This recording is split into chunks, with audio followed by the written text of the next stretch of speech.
Now, in an hour and a half about, at 9 o'clock, 8 minutes past 9 to be precise, oxygen in a mini submarine that's lost in the Atlantic is going to run out. The oxygen is going to run out. This is the private submarine that went missing last Sunday when it took 5 people down to see the wreck of the Titanic, nearly 4 kilometres under the sea.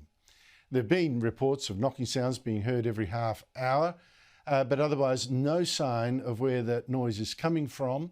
And there's questions about how safe this submarine was in the first place. Its driver and the owner once gave an interview boasting that he hired young people rather than experienced white ones. There are other sub-operators out there, but they typically have gentlemen who are ex-military submariners, and you'll see a whole bunch of 50-year-old white guys. I wanted our team to be younger, to be inspirational, and I'm not going to inspire a 16-year-old to go pursue marine technology. But a 25-year-old, who's a sub-pilot or a platform operator or one of our techs can be inspirational. And so, joining me is Frank Owen of Submarine Systems at Sonar Tech. Atlas is a former commander in the Australian Navy who actually directed its submarine escape and rescue project. Frank Owen, great to see you. What are the chances now of survival? Oh, hello, Andrew. Well, chances of survival, as you alluded to, are getting shorter by the minute. Fortunately, the 96 hours, the nominal 96-hour deadline is not a parking meter, so it doesn't turn off at the moment.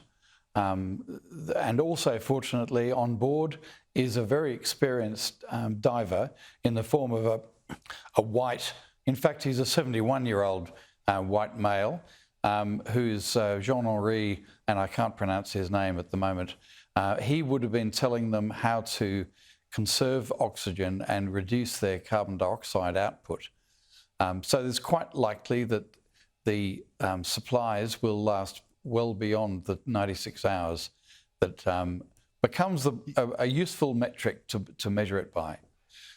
So I'm hoping they're alive. They can knock themselves out with sleeping pills to lower the respiration. And hypothermia will set in, which lowers. I mean, it's an awful way to do it, but that will lower the heartbeat, etc., etc. But what do you think has actually happened to this submarine in the first place? Oh, look, that is really speculative. All we know is that they lost communications, and that could have been because the battery, the main power system, had a failure.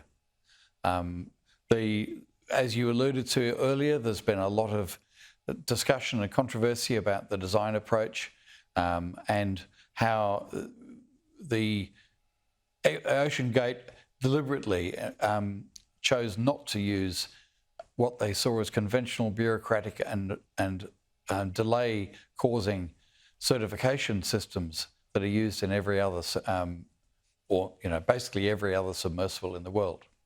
So there's a number of things that could have gone wrong. My sense is that something has happened to the power supply. They've not been able to manoeuvre it, but they've not been able to communicate. They may have been able, however, to jettison their clump weights, the heavy weights that are maintaining the neutral buoyancy of the vehicle. When this weight is released at some 300 or 400 kilograms, the buoyancy should therefore be restored. And that's why it may well be that it is sitting just below the surface, because this is not a boat that will bob to the surface and have a big freeboard, but it'll actually still be probably very much awash and therefore very difficult to find. But you mentioned a design flaw. I want to pick up on one of those things.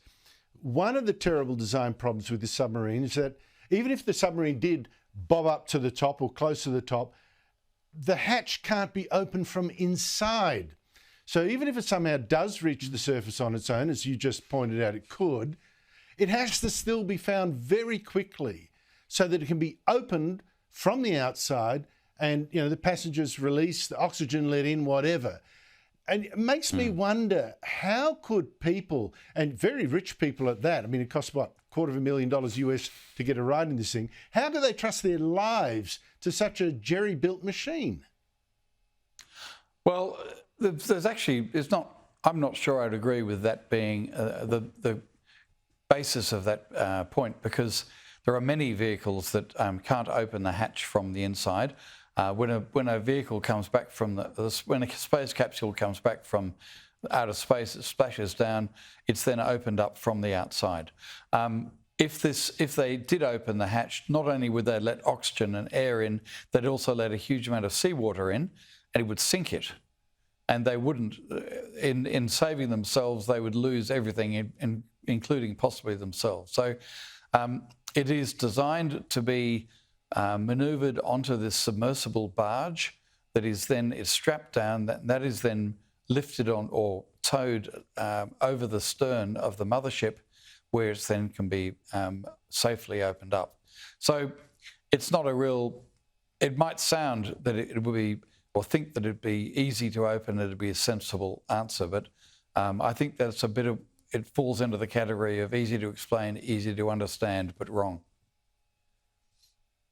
Good on you, Frank Owen, for putting us right. Appreciate that. Well, I'm not sure. I hope I'm right. Well, I would have thought, Thank even you. if it was close to the surface, I'd take my chances opening the hatch and swimming to the top. I mean, depends how far underwater, but... A lot of these vehicles have freeboard extenders. A lot of them have freeboard extenders to try and protect them, but this doesn't have it. No, there it is. There it is. This guy thought he knew better. Thank you so much for your time.